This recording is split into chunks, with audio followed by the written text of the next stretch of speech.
This is Jeff with Shout Out Minnesota, and we are here at Target Field with TNA Tag Team Champions Matt and Jeff Hardy.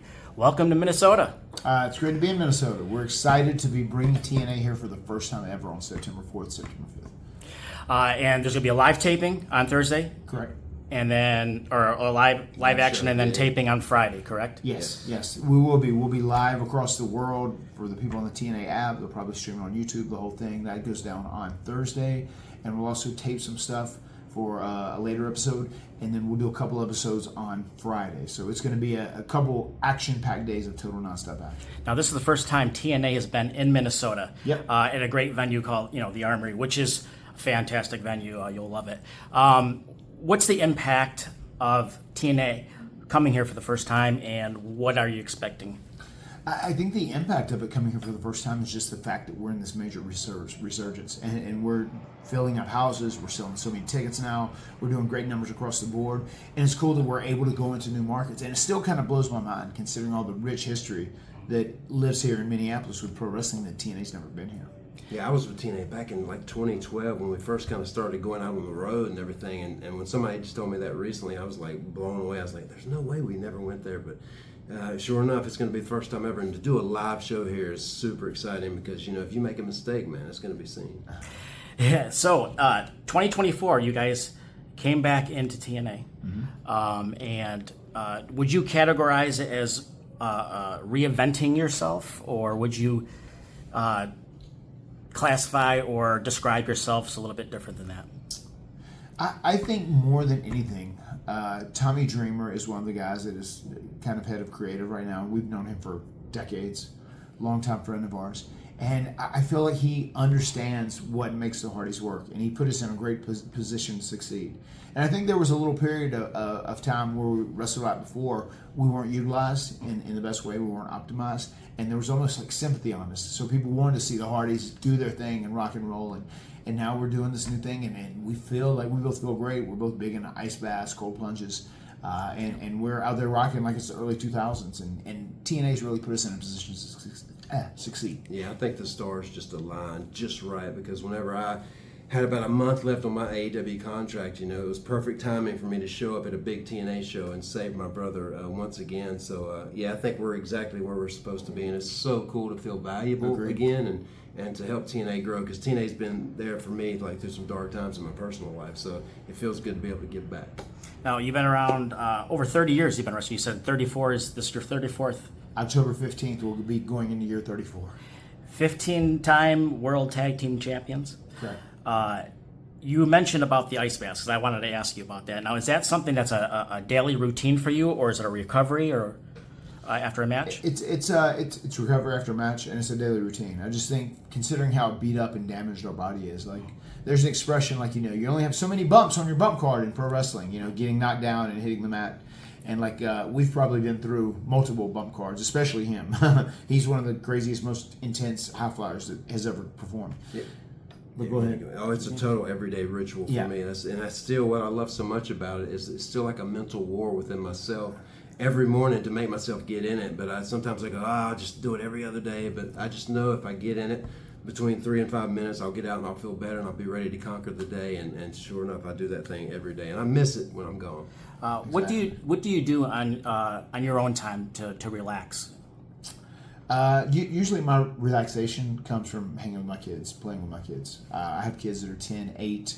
My youngest boy, who is now 5, is about to turn 6, and then I have a girl. I only had a girl, and she's 4. So they keep me pretty busy. They're a handful. I write songs. I paint all the time. I cut my own grass still to this day, and it's a lot of grass and a lot of weed eating each and every day. But I still love that feeling of getting it all done, on a weekly basis, and then just sitting back and admiring what I've done. So. A few years back, I got to see you perform an acoustic show. You were talking about that earlier, and you have a true passion for music. And how long have you been doing that? Since 2010, I've really I put out my first CD, my full band CD, and yes, I've been really serious about it since then, and I feel like I'm evolving. It's been slow, but I'm slowly evolving, I think, in a very good way. Okay, I'm going to throw this out there, and I would like you to elaborate on it. Match against the Dudley Boys. Mm-hmm. It's been talked about. What are your feelings? This match with the Dudleys, they've advertised it as one final time, and this will be the final time. There won't be any more doing this again. And I think the Dudleys want to look at this as a celebration of our rivalry, which has spanned for almost 27 years from the first time we ever laid hands on one another. And those guys, Team 3D, the Dudleys, along with Edge and Christian, we all made each other, through the original tag team ladder match with those guys and the original tag team tables match with the Dudleys. And it's been 25 years since that match happened, which is crazy. And a quarter of a century. And we're going to do it one last time. And I think the story behind this, I think the match is going to exceed expectations, no doubt. Jeff and I, we still feel great. We're going hard. That ice bath has changed. It's been a game changer.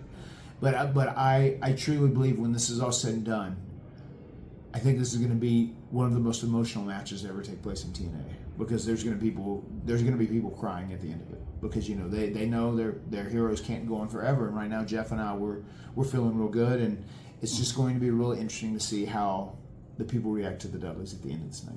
Yeah, those are four of my other, blood brothers, the Dudleys and Edge and Christian as well. Like what we kind of created together and kind of started with the TLC match is so special.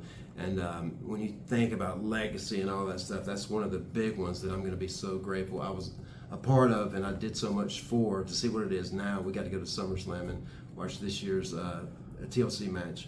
And man, and all I thought about throughout the whole thing is there another big swanton bomb I could get in before it's all said and done. So I still have so much passion and love for the business, and I'm just so grateful to still be as active as I am. Obviously, you're wearing the Twins jersey, so first pitch tonight. Yeah. Tell us your experience with that. It was great, man. Everybody here at the Twins, they've been great to us the whole while, been very kind. It's been a great chill atmosphere. Weather's been nice here. It's a lot less humid than it is in North Carolina, I can say that. But we went out and we threw our pitches simultaneously and thought they turned out all right. Mine was a little low, a little inside, but I was maybe throwing a little curve, trying to throw them off. Yeah. And Jeff said his was a little high. Yeah, right? Baseball was always I stood out in baseball. Basketball, football, I wasn't that great at all. But baseball was always my jam, and I threw a pitch that I would have ate up. I was always a sucker for a little bit of a high fastball, and that's exactly what I threw. I got to see Rocco. You got to meet Rocco yes. Baldelli, the Twins manager, and Cody Funderburk too, who was one of the bullpen guys here. Mm-hmm. Exciting to meet some of the players. Your thoughts on that? Oh, very much so. It's always cool interacting with them, especially because there's that huge level of respect for them just being the best in their profession. You know what I mean? And it's nice whenever you meet fellow athletes or people that have that competitive nature and they really love what they do. And I feel like most people that stick around long enough and play Major League Baseball for a while, they're pretty passionate about what they do. So yeah, it's always great meeting those folks for sure. I got 3 questions from fans that submitted. Wanted me to ask you. We have Brandon from Cannon Falls, and his question was what was it like to have a feud with your brother? And that could be for either one. It was a childhood dream of mine. I'll never forget watching Bret Hart and Owen Hart at a WrestleMania and just loving that match and just thinking, oh man, could we possibly do that one day?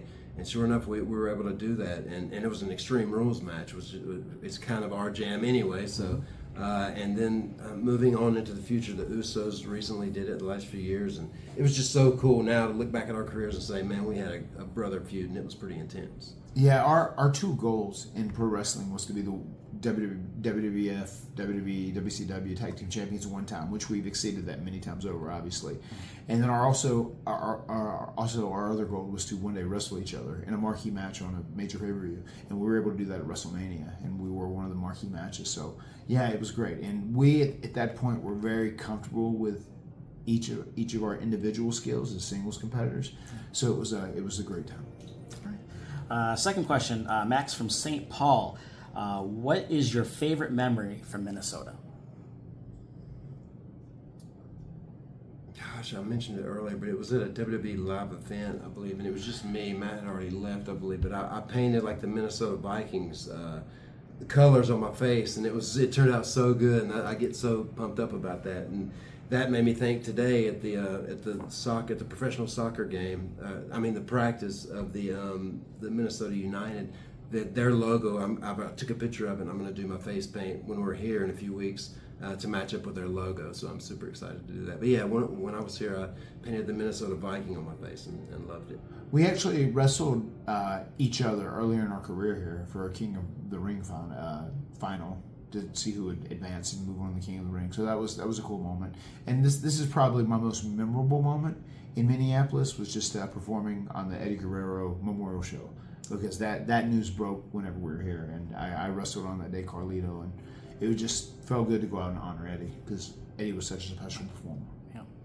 But the new memory will be on the 4th and the 5th, right? Yeah, that's the answer, right? 100%. Impact Live. It's going to be Impact Live, and even like you said, there's a little, who knows, man? Those Dudleys could show up. Anything can happen. Last question from Daniel. If you could reform Team Extreme, who would it be with and why? I feel like we almost have reformed Team Extreme, but we have Leon Slater in the spot right That's now. what I was going to say. Yeah. Which he's a 20-year-old prodigy, man. He's so incredible. He's so good. He absorbs information like a sponge, and he gets it. He gets pro wrestling overall. He's very much more mature than his age shows. But he is our guy. We've been doing a lot of 6-man tags, and he's been hanging with us and working with us. And I feel like he's the new member of Team Extreme. If TNA had 6-man tag team titles, we definitely would have those bad boys, as long as we had Leon. All right. Well, thank you so much for your time, and the reigning TNA Tag Team Champions. We'll hold up the belts there. Let everybody know. There you go, right there. Belts and baseballs. That's what today's all about. All right. Thanks so much for joining, and good luck. Thank Thank you. you.